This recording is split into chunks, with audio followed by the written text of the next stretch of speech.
Whenever I think of paradise, I think of parts of this county. Whenever I think of a perfect human state, I think of parts of this county. Whenever I think of the bounty and beauty of God, I think of parts of this county. I know of no land more full of bounty and beauty than this red land, so good for corn and hops and roses. I'm glad to have lived in a county where nearly everyone lived on and by the land, singing as they carried the harvest home, and taking such pride in the horses and in the great cattle and in the cider trees. It will be a happy day for England when she realizes that those things and the men who care for them are the real wealth of a land, the beauty and the bounty of earth being the shadow of heaven. These were the words of John Masefield, Poet Laureate, on receiving the freedom of the city of Hereford in 1930.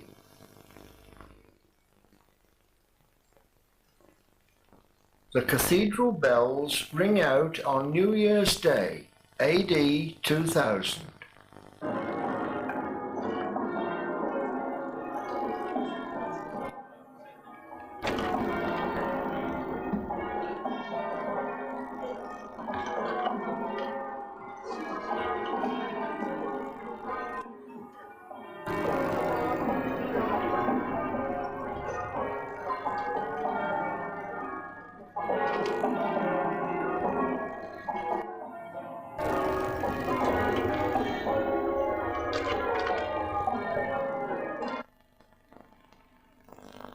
The Bishop of Hereford, the Right Reverend John Oliver, stands by the 2,000-year-old nativity scene. Respect for the earth, peace for its people, love in our lives, delight in the good, forgiveness for past wrongs, and from now on, a new start. We will take a look at one corner of paradise by taking the coach road to the north. The coach road follows the line of an old Roman road.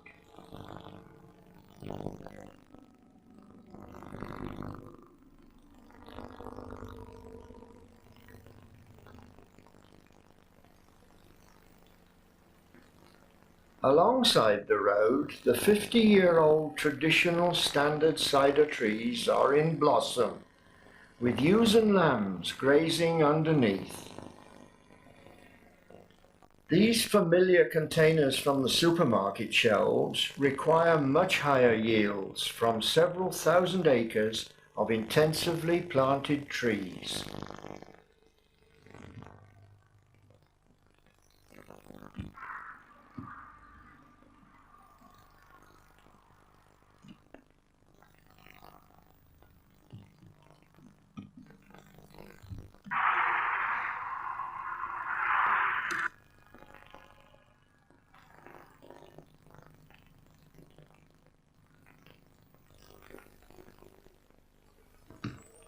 Years ago, every farm had a cider mill and press.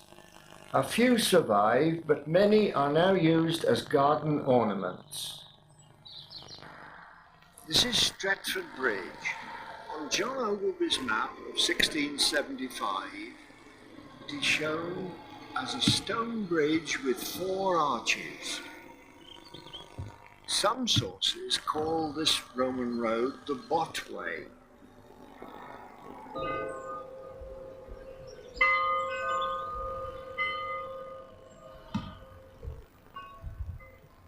This church, with the unusual dedication to St. Cosmas and St. Damian, notice the fine old pollard ash trees.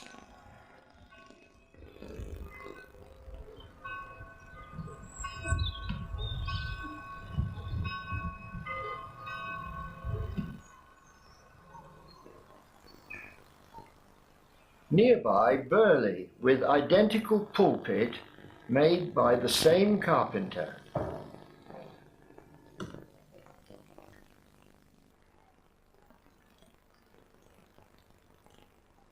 We come to Dilwyn, In one of the dwellings, converted from farm buildings some 35 years ago, lives 93-year-old Arthur Muffet.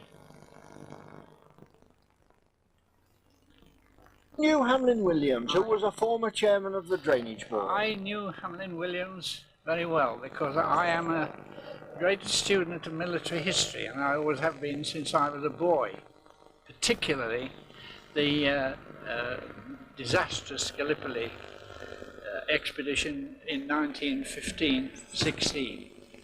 Now, the Herefordshire boys, whose names are on this memorial, took part in that, and Hamlin Williams was one of the few survivors. They were recruited, they were a territorial battalion, they were recruited mainly in Hereford itself, and they went out to the Greek island in 1915, 750 strong, other ranks, and 21 officers. And they landed at Suvla Bay on August the 8th, 1915, and they were very, very roughly handled during the whole of the campaign. Also, they had no previous experience of active service, and they suffered greatly from incompetent leadership and, above all, the harsh climatic conditions. 30 of them were frozen to death in one night in 1915. And when they were evacuated at the end of in December 1915, 121 of the original 750 were survivors, amongst whom was Hamlin Williams. I knew him well, and I many times used to go to his house when he was an old man and talk to him about, he loved to talk about the experiences he had in the peninsula and what an absolute disaster it was. The plate from Dilwyn, and you hold the Stretford chalice, which now is used at Dilwyn, and it's dated 1662, the same date as the Book of Common Prayer, of which you and I have a very great love of. This is the chalice and pattern. I'm very proud to be handling a piece of silverware of such ancient and noble ancestry. Fine piece of plate from Dilwyn. This was given by Eleanor, wife of Thomas Phillips of Newton, in 1764. And this was to hold wine in the days when large numbers of people attended Dilwyn Church. Dilwyn Church contains the oldest medieval glass, which are fragments out of what was once the Great North Window, described by Dingley in 1695, and containing the arms of all the families that lived around Dilwyn.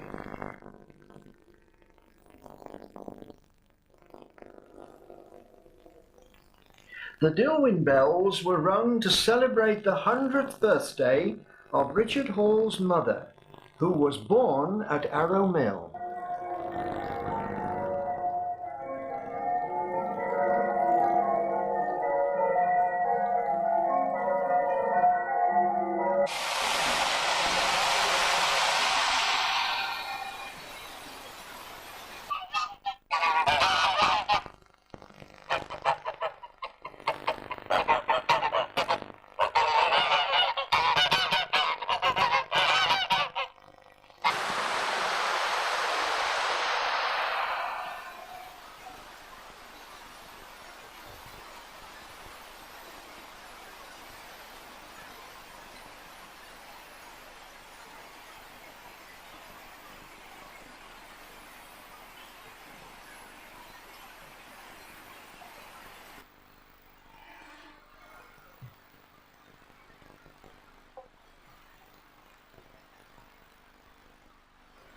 He was one of the original board members. Was he? And William Smith Verleen and your father knew Captain Hinks and Tom Hawkins. Tom Hawkins well. Yes. They both smoked like chimneys, your father and old Tom Hawkins. And if you looked in the list of county councils in Shire Hall and Hereford, I think all these names were on there. That's right. That's right. Yeah. And James Smith is a stencil I got on that vehicle there. That was the current Frank Smith's grandfather. He was the father, I think, of William Smith. I'm pretty sure that. I know it was a Smith. It might be one generation on back. And this is all tied up with the Hereford Chapel. Yes, my grandfather R.W. was very keen on the Herefords, and he judged in the Argentine and he exported. But sadly, in the Depression of the 30s, things went very bad. Yeah. And I'm just currently reading a letter of the life history, basically, of an uncle from Australia, who, when the job went very bad, in fact, they think they more or less went bust. Yeah. And he opted to go to Australia.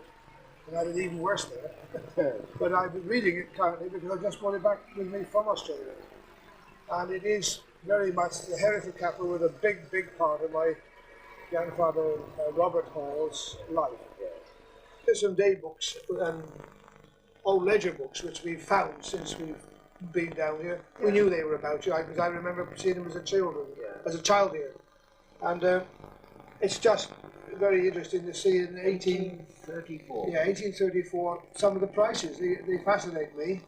A big thing with selling cider, because obviously they made a lot of cider here, which is 7.5D per gallon. Per gallon, yeah. And here are the different people who bought the cider. A lot of it. Oh yes, all the time. And then here is an entry of one cow, priced £15, 3 shillings. That was the value of a cow in those days. A lot of money in those days. Well, it would be really. You're seeing what we've seen this entry of. Look at this pig here. Yeah, he's obviously a bacon pig. 38 score, £10 for £11, 13 shillings. And more cider, look, more cider, and there's a couple of pigs sold somewhere here, I think. Yeah, here's October 12th, sold per stall, 1 pig, £1, 11 shillings. Almost as bad as today. And then where is it about the charge for milling the corn? That is in another ledger, and I don't know exactly where that is. It doesn't enter, this is more or less what they sell. Here's wool sale here, look. £68 at 1 shilling a pound. Yeah. That was the price of wool in that year. This goes on now to 1855. The remnant of the lean Herefords are descendants of the herd founded in 1780. Meet Frank Smith, the former president of the Hereford Herd Book Society. The lean long time, and you followed your father. I was born here You were born. in 1980. And your father came here In 1980. 1918, and he'd been here for the best part of the century. Yeah. And he had been breeding Herefords All his life, I think all his life. before he came. His father before him. And he was Will Smith the lead. That's right. My father. And he was a member of the drainage board. That's right. Yeah. And they were all Hereford breeders, by what I gather, on looking at the old, Most of them. I think. most of them. And in fact, all the farms up this Arrow Valley, it was all Hereford cattle, wasn't it? Pretty well, yeah. And most of them were pedigree cattle. You kept the records of them. Yes. Yeah. And the lean was well known for its females. That's true, yes. We had a champion at the Royal in 1925. Champion female at the Cambridge Royal. I forget the date of it, but she was sold to go to New Zealand. Yeah. So they've gone all over the world. And to America? Yes, early Yeah. days, yes, Yeah. South America. Yeah. And then the trouble is, of course, those that went to South America, they all came back in tins. It was good meeting. Yeah. meet another local character, Jack Best of Lawton. You and I were both members of the drainage board together. Oh, yeah. And it was a lot of fun. A lot of fun, Yeah. and we got a lot of work done. We I did. mean, I'm glad it started on this farm. Before I was on the board, they started doing the drain. The Lawton Brook. The Lawton Brook. The Lawton And that has been one of the most successful, I reckon, Yeah. because there's always water running through. Yes. The maintenance is very low. Yes. And the water comes out of the river, of course. Comes out of the river. And you've got a water right. That's right. You have a water right. Water right, and it goes back again in. So it never silts up. No. All you've got to do is spray it, which doesn't cost much, Yeah. for weeds once a year. Yeah. And then, well, not always once a year. Yeah. The only mistake they made, they put in those beastly pipes. They block Instead of proper bridges. Oh, I Yeah. cursed them at the time. Yeah. And they wanted to put them in too small. they get blocked up. Yeah. They wanted to go down a size smaller, They're never. immediately below where the biggest supply came in. Yeah. Oh, And they're never big enough. unofficially, I got that one altered, Yeah. Yeah.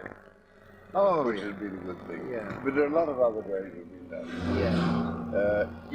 There are no new drains to do now, are there? It's mainly It's we're hard pressed to even be allowed to maintain the ditches because of the nesting ducks and Yes. all things like that. And you mustn't cut the trees down or anything like that because you might upset the nesting birds. And a lot of it's probably EU regulations. Oh on yes, top yeah, of it, plenty and of that's bowling on your farm. Is this pipeline? Yes, it comes all the way from Milford Haven right away through to Manchester, an 18-inch pipe. Quite a big a size. big pipe, yeah. And there's a minimum of 6-foot cover over it. So there's a lot of work Yes, digging that. And then in one place here, they crossed a gas pipe. yes, I don't think it did very well. The gas pipe broke about a year later. yes. All came there to dig it up. And another interesting thing, of course, it crosses the River Arrow, where more or less where the old Roman road used to cross over. And I didn't realize it was Yes, there. and it was called Botway. I have looked up. Was it? This Roman road up, This is Bothway. from Kenchester, Caerleon, I know. up to Wroxeter, Yes. and then on up Then on was called Botway. Downstream of Arrow Mill. And the water, it comes out of the river with the head of water at the weir at Arrow Mill and goes on down for 3 or 4 miles before it goes back into the river. So really it's an artificial watercourse. Primarily it was for water supply to the fields. And Jack Best, when we talked to him, complained about these culverts being put in instead of bridges. And he was absolutely correct, because these culverts get blocked with debris in flood flows. Erdisland, the prettiest village in England in all seasons of the year.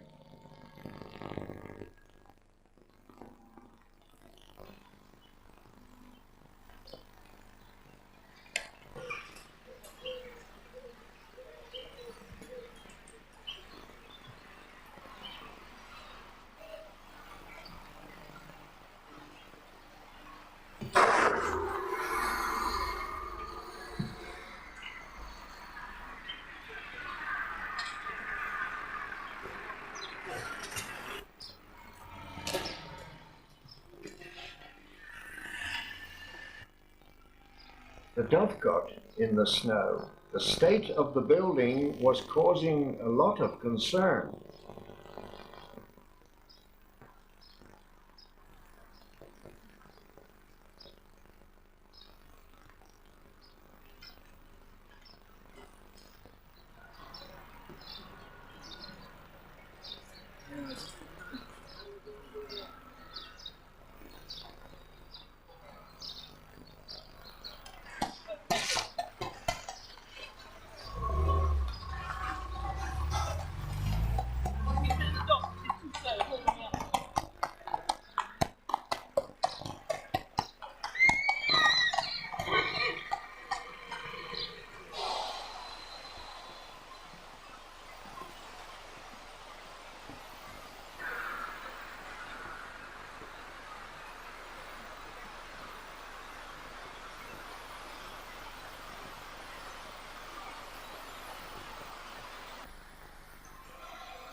The Dovecot is now happily restored and housing a photographic exhibition.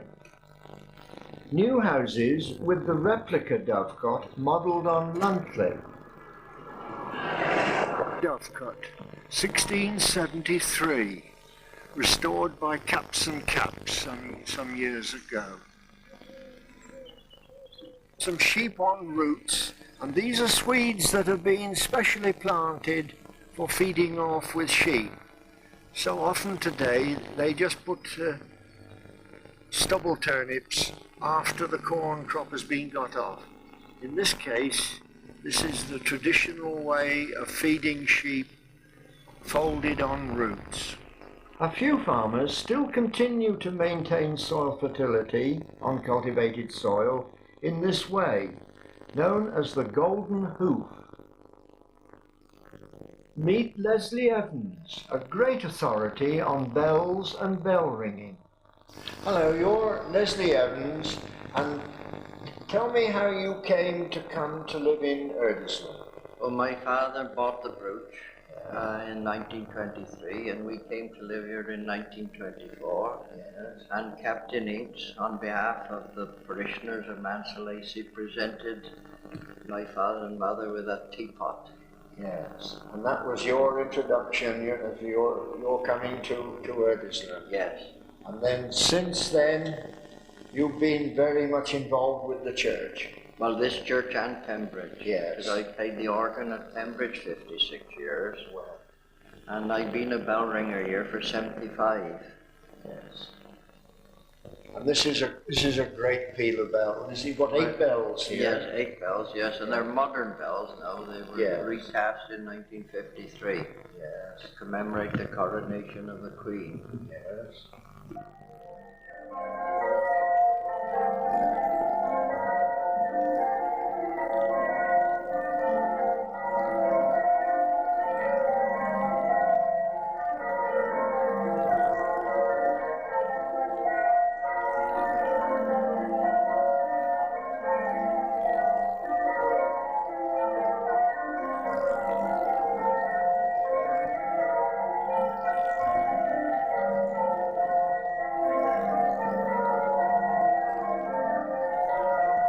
The next 2 generations are doing the annual sponsored bike ride in aid of Herefordshire historic churches.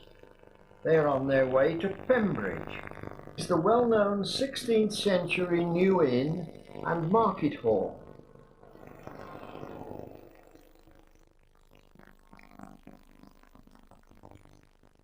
The detached bell tower and many fine old half-timbered dwellings are the inspiration of the revival of this building method by John Green's firm Border Oak, a latter-day John Abel.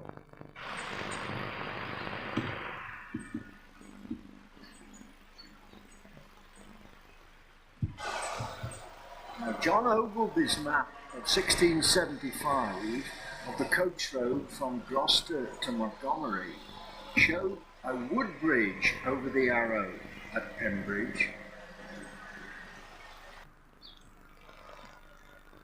It's a very fine example of the sort of houses being built by Border Oak in the locality.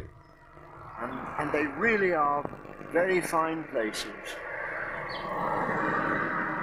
There's another one just a bit further up in the village that was built 12 months or so ago, and they fit in absolutely perfectly with the old houses, going back 300 or 400 years ago. Following the river upstream, we come to Court of Noak. The old farm buildings and watermill appear to be much older than the fine Queen Anne house we see today. Noak Weir, and it's in 2 stages. The water's taken off the middle level to go down to the Leen, but the upper level provides the head of water for all these recently restored water features at this very fine Court of Noak.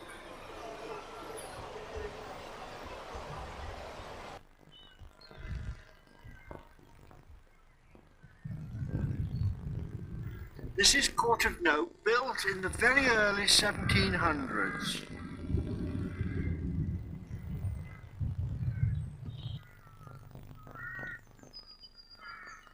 This is the traditional view of Court of Note, and of course it was featured when the place was in its heyday as the home of Hereford cattle. This was the traditional picture that was taken for the endless copies of the Hereford Journal. Staunton Mill. And this was an overshot wheel, although it's very dilapidated, it was an overshot wheel. And the head of water came from a weir some 1.5 miles upstream. And this water supply also watered the great big flat area right down as far as Milton.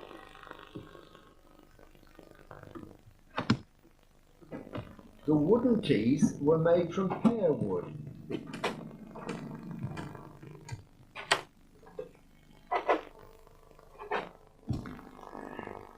Here we have 2 sets of stones being driven by the wheel. And then over to the left is the dresser.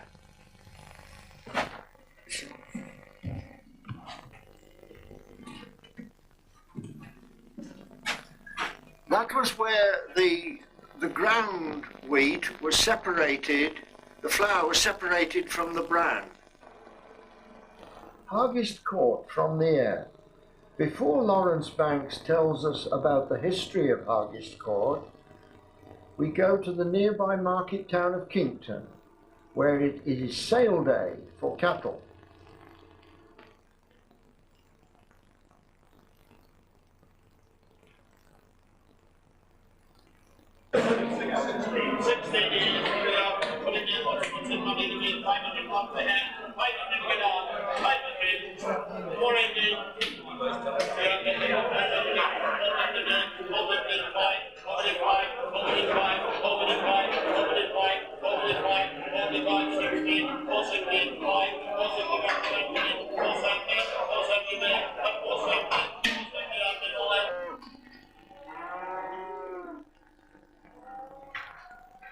"15 years ago, the cattle would all have been Herefords and Hereford crosses, and sold in pens of 10.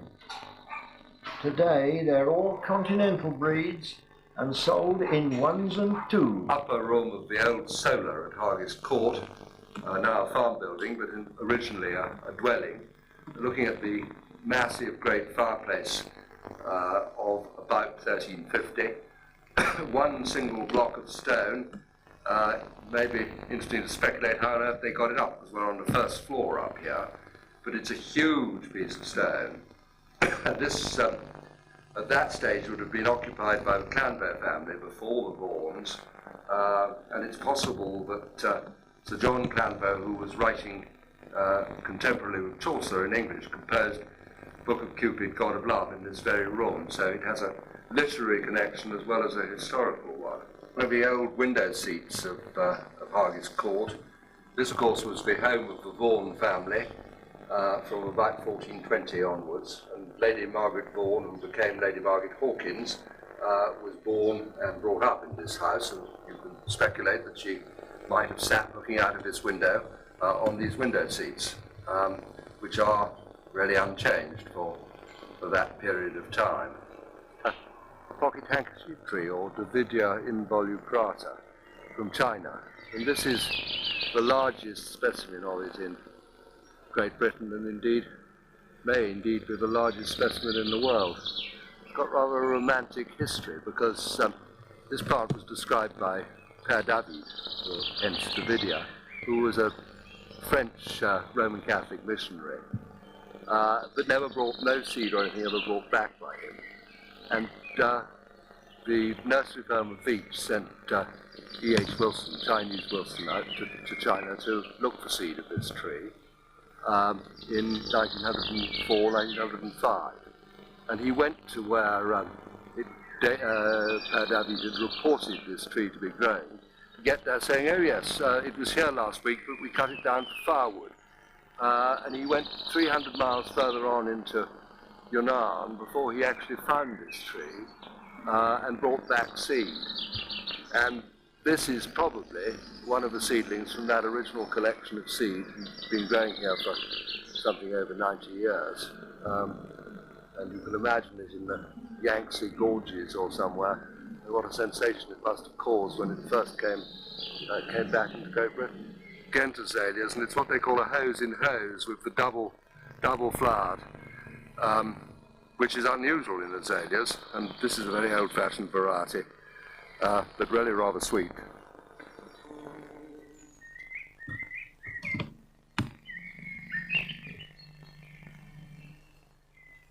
Old Ghent azaleas, but a yellow one this time. They're called Narcissiflorum, flower like a daffodil. Not very like a daffodil, but it's rather a beautiful colour, I think, and a beautiful thing. Magnolias, or late spring flowering magnolias, Magnolia Sieboldii. I think it's one of the most beautiful of all flowers that I know. It has the most marvellous scent, too. Very, very delicate and lovely flower, I think, with those red, the red centre and the white petals, and a lovely scent. Been associated with Kington, lived here for a long time.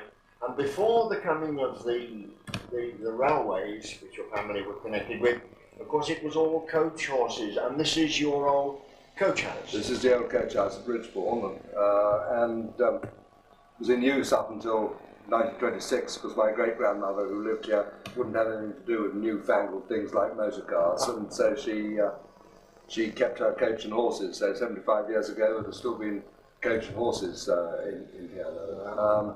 Quite something. Yes. And then of course the railways came. And then the railways came, and but various of my ancestors spent a great deal of time and not a little money on building railways, all I think unprofitably, but most of the local railways we had something to do with. They're not interestingly the Leominster and Kington one, which we were opposed to because we thought it went the wrong way. We thought it ought to have gone down to Wales rather than out to Leominster. Yes. And Spade, which is in the care of Leominster Museum, and of course they had great parties and ceremonial openings for these railways. And this is the one your family didn't have much to do with, but the ceremonial spade was made quite often. Yes, there are a number of them around, aren't there? And that, I suppose, is the Bateman coat of arms on it. That I'm sure it is. Yes. But what is interesting is you see one of the great names of 19th century railroads there, Thomas Brassey, who was the railroad king, who made 2 fortunes and lost 1, and probably built more railroads in this country than anybody else. And there his name is on the bottom of it. And this is the Kington. This is the Leominster and Kington Railway. Yeah. Opened on the 30th of November 1854 with, I think, a great procession through the town, if I'm right, wasn't there, to cut the first sod. That's right.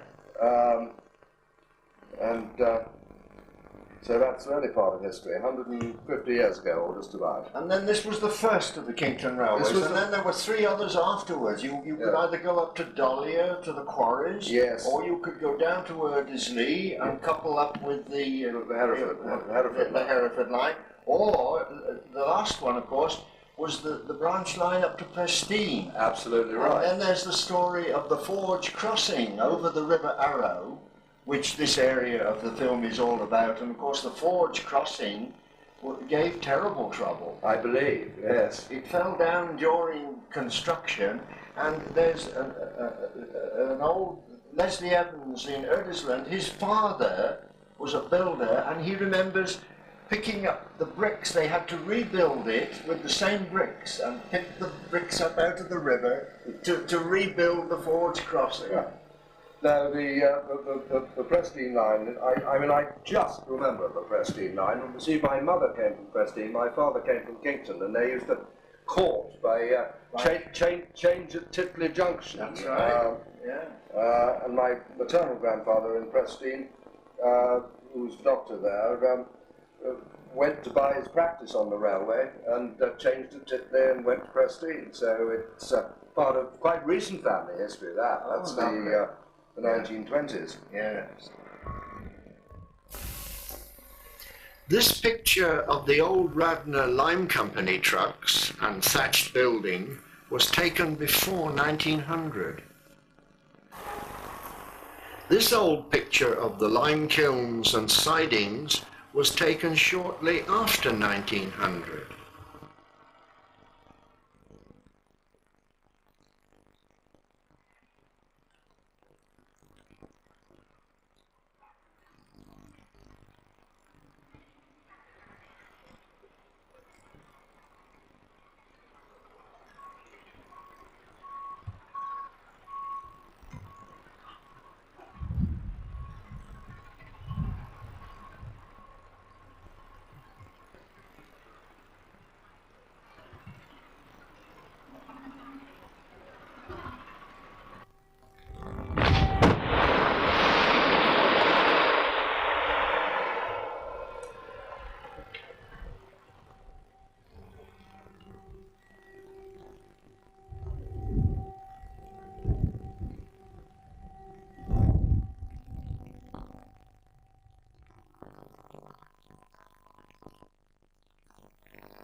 All is not well in paradise. We return to Hereford Cathedral. The Croft pulpit, named after Herbert Croft, who was Dean of Hereford from 1644 to 1661. He courageously preached to Cromwell's soldiers, denouncing them for the damage they were doing to the cathedral. Today, our Bishop prays for farmers in crisis. Heavenly Father, we thank you for the whole of your creation and for entrusting to us, your people, the care of it. We thank you for the skills and hard work of those who cultivate the land and rear livestock, and for the farming community today, farmers and their families, and those who work in related industries. We pray especially for those facing hardship and distress, the loss of their livelihood, who find their contribution to human life and health and to good animal welfare no longer needed. We pray for those in government, that they may show wisdom and generosity in recognizing the urgent needs of the farmers. And we give thanks for all who are offering advice, support, and help to farmers in their need. Through Jesus Christ our Lord. Amen. We go to Webley with its very tall, recently restored stone church spire. This memorial is to Colonel John Birch, who was an officer in Cromwell's army and later fell out with Cromwell after he had been governor of Hereford, which he captured. He later lived at Garnston Castle.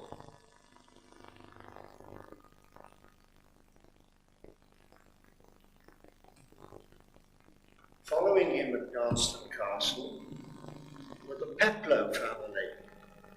And this memorial alongside is to Colonel Peploe, who served throughout the Crimean War. This is another old tomb in Webley Church of Sir Walter Deverett, a local family at that time, who was killed fighting Owen Glendower in 1402. Colonel John Birch, after being military dictator for the victorious parliamentary regime, became an ardent royalist, invested his gains prudently, turning Garnston into a major country estate with fine house and park. A very short way up the road is Sarnsfield Church, where the tower is a dovecot. This is the tomb in memory of John Abel, who was known as the King's Carpenter, who died in his 97th year. He built mills for royalists and many fine buildings, including Leominster Town Hall and Lady Hawkins School.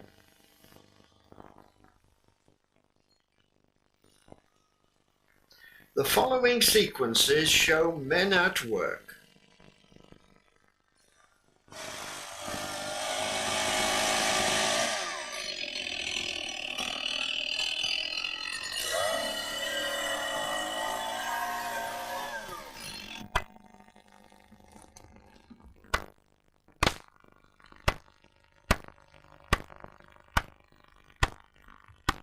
Old age, isn't it? It is a bit, yeah.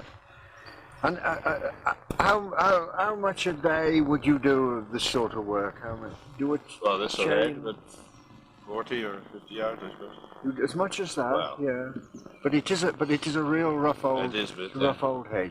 And then the stakes you're using are sawn from the sawmills. Yeah, yeah, Douglas. yeah, Yeah. that's right. I don't think it's been trained for at least 100 years. No, I don't think it has, no. 100 No. years of growth hasn't been touched. And you're now making a stock-proof, sheep-proof, got to keep the sheep. That's right, yeah, we're trying to anyway.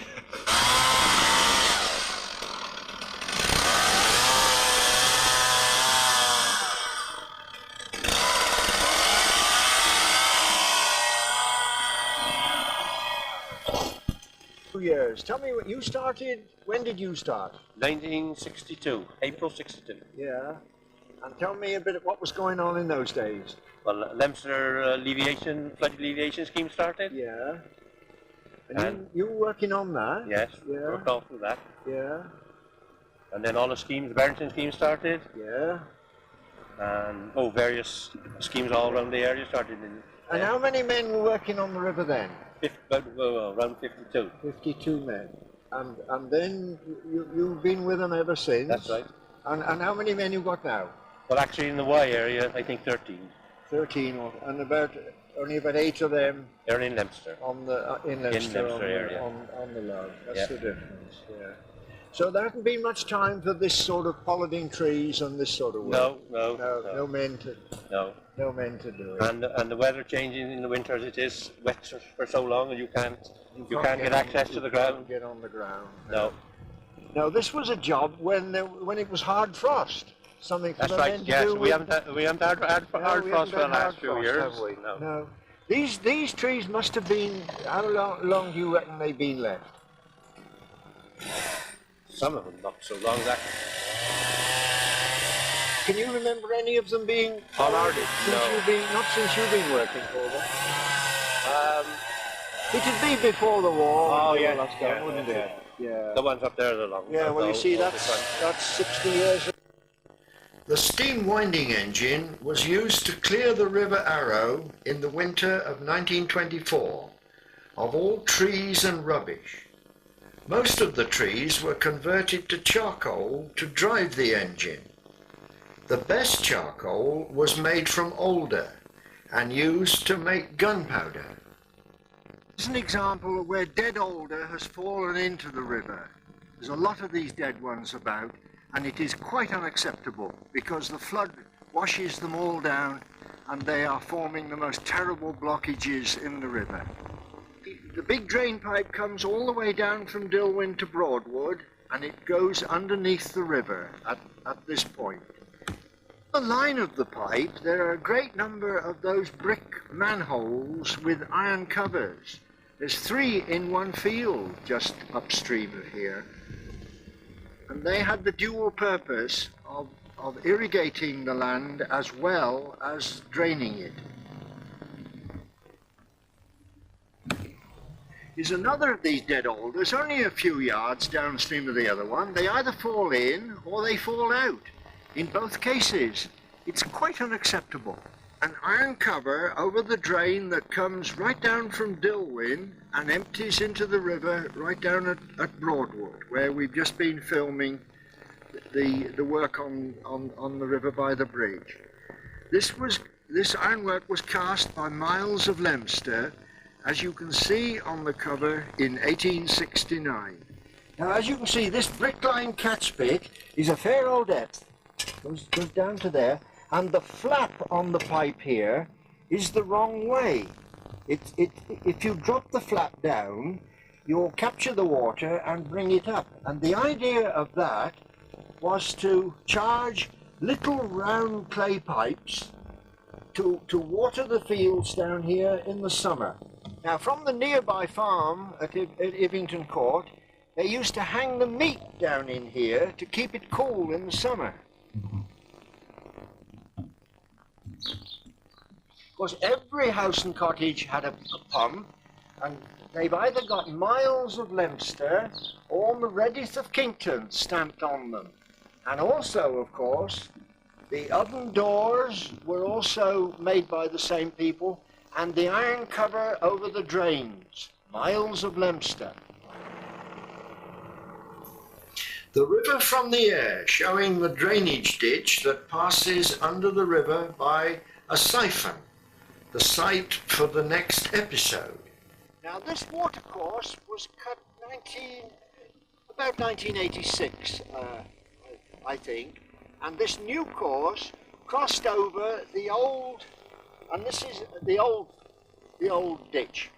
And that, I think, is the reason why this piece has slipped away, because when it was freshly done, you could clearly see the black mark of the silt, and the old watercourse was exactly the same depth as the new one that we cut out just those few years ago.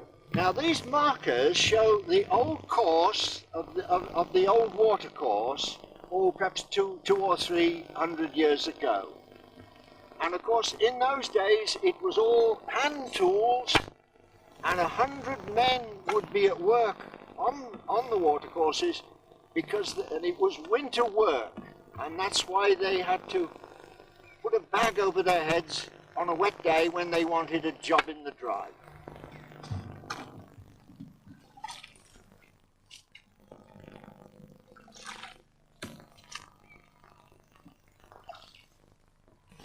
This is a skippet that they used to use, and this one is fairly straight, but some of them were bent to the right and some of them were bent to the left.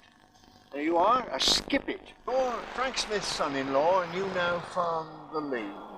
And the weir in the background is one of many on the River Arrow, and it was repaired by the Welsh Water Authority some years ago. And following on, you planted up a lot of trees for your interest in wildlife. Tell me something about it. That's right, Leonard.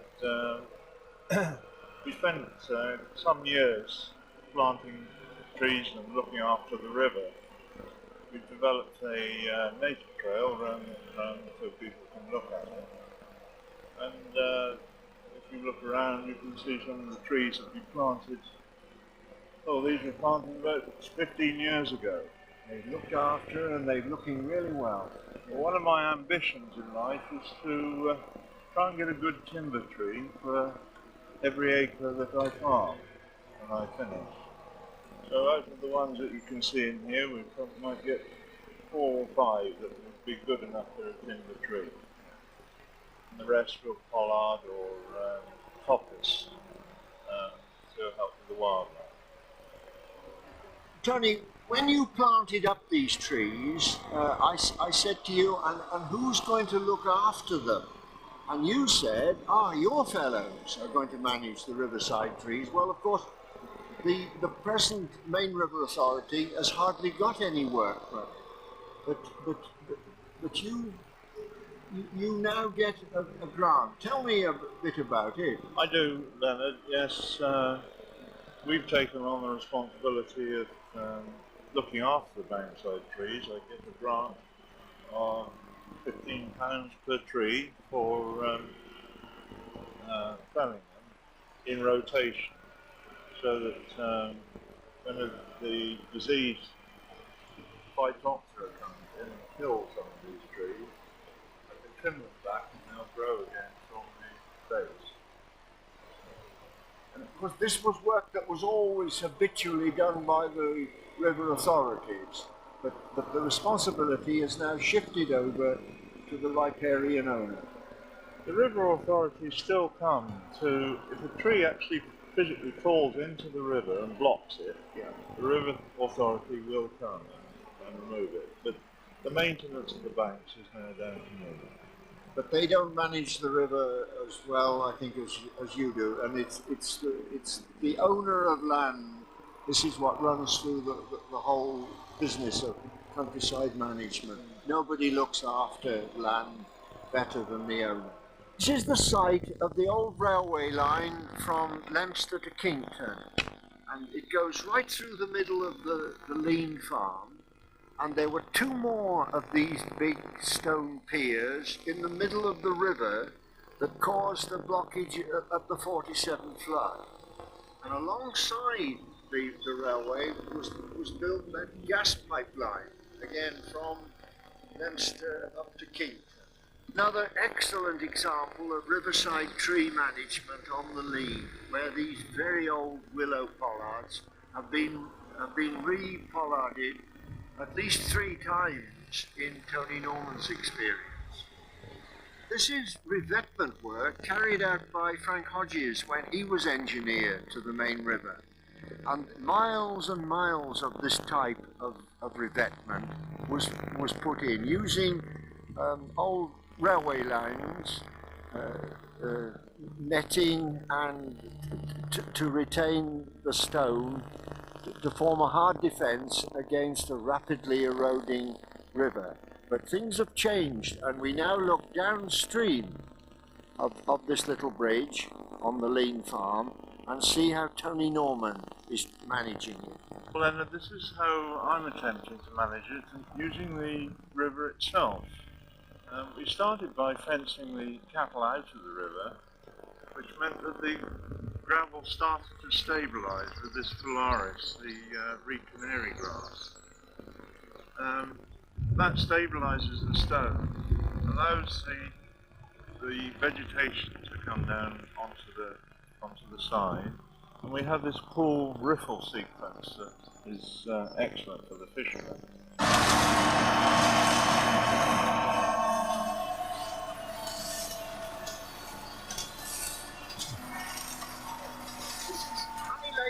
It's one of the board's watercourses, and this is our main job at this time of year, flail mowing with this outfit. Got about 150 miles to do, so they have to keep going when they can get access. But this is an ideal demonstration of how this modern machine will reach right across and make a really good job of the far bank.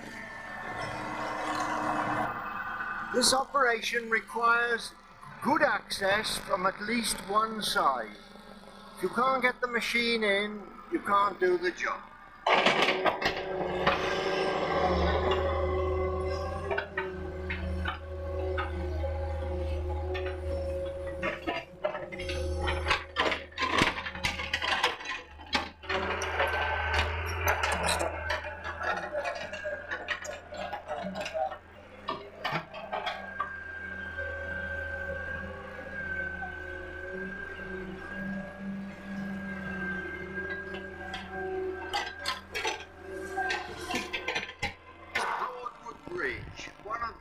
Bridges over the Arrow before it flows down into the River Lug. When I came to fix the flood plaque, I noticed that this near arch was almost completely blocked up. A tree had grown up from just here, and the silt of accumulated bank had gone right out, almost a third of the way across the river. And this has all happened since 1986. When the bridge was last cleaned out. At that time, the far arch was almost completely blocked with silt and debris. So this is long overdue maintenance, and 14 years is far too long to leave a problem area like this without proper maintenance. There's no doubt that the flood was aggravated by the blockage in the bridge.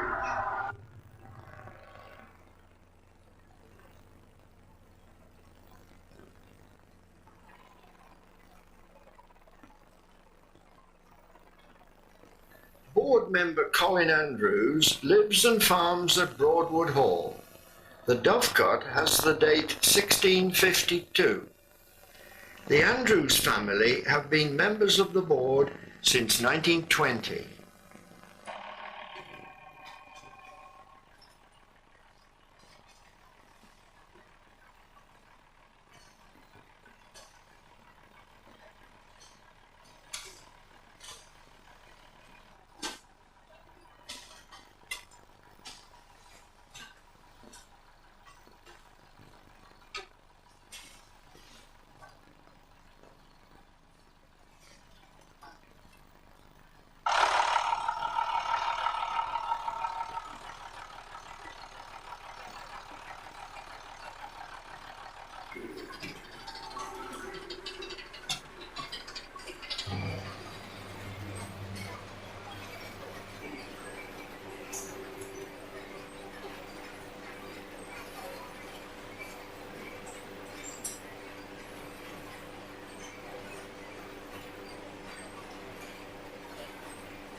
Little Hereford and Monkland cheeses are made from fresh milk produced a few miles away.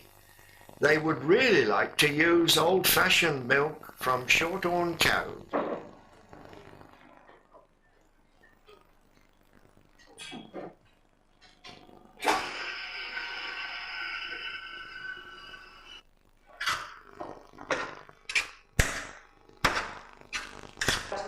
Where everything's been going on so far, into this trolley table. And in a minute I'm going to start moving it all down. Like that. You can hold it in your hand and walk around the room for an hour. It just, in 5 minutes, it's all set together. So we turn it in 5 to make sure we get the bottom to set as well. Turn them back over, put them in. Then we turn them again in 20 minutes, and then, so I can't do this with.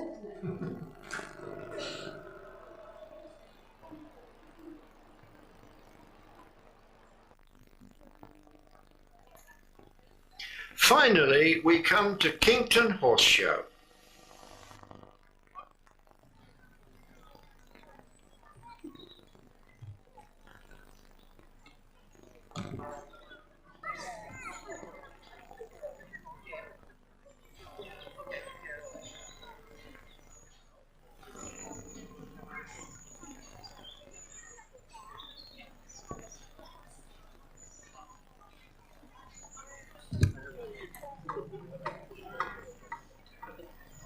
In the Hereford Ring, taking the Grand Male Championship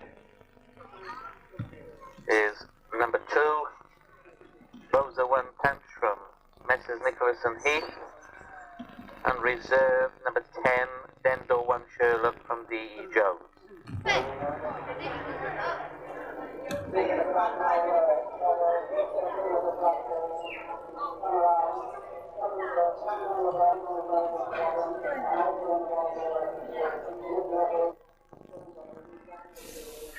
An annual gathering of many of those who work and live in the Arrow Valley.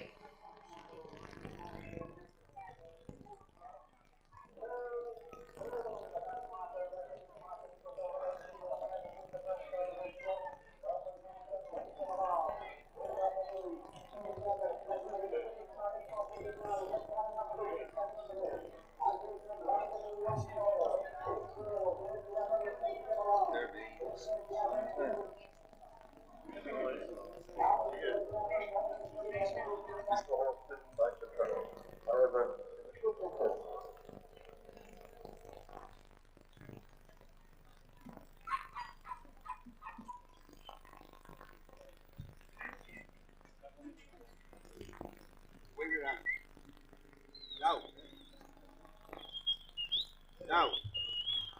This year, Kington Horse Show has a special connection with Roman times and chariot racing, as they did 2,000 years ago.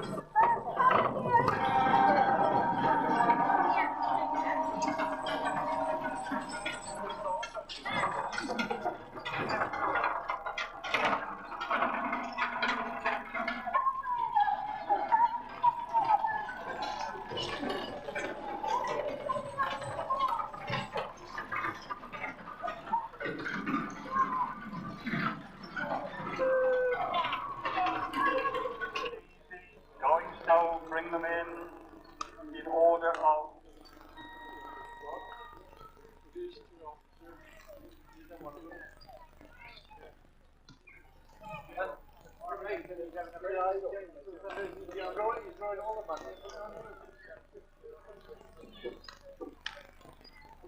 they were going around the ring when they came in. It was read by Messrs. Heath and M. Hughes.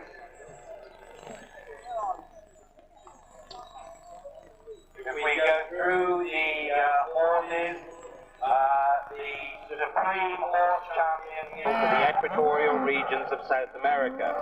Having survived intense competition in recent years from numerous continental breeds, the quality of the beef produced by the Hereford is now bringing the breed back into the fold. Interbreed title. Whenever I think of paradise, I think of parts of this county. Whenever I think of a perfect human state, I think of parts of this county. Whenever I think of the bounty and beauty of God, I think of parts of this county. I know of no land more full of bounty and beauty than this red land, so good for corn and hops and roses. I'm glad to have lived in a county where nearly everyone lived on and by the land, singing as they carried the harvest home, and taking such pride in the horses and in the great cattle and in the cider trees. It will be a happy day for England when she realizes that those things and the men who care for them are the real wealth of a land, the beauty and the bounty of earth being the shadow of heaven.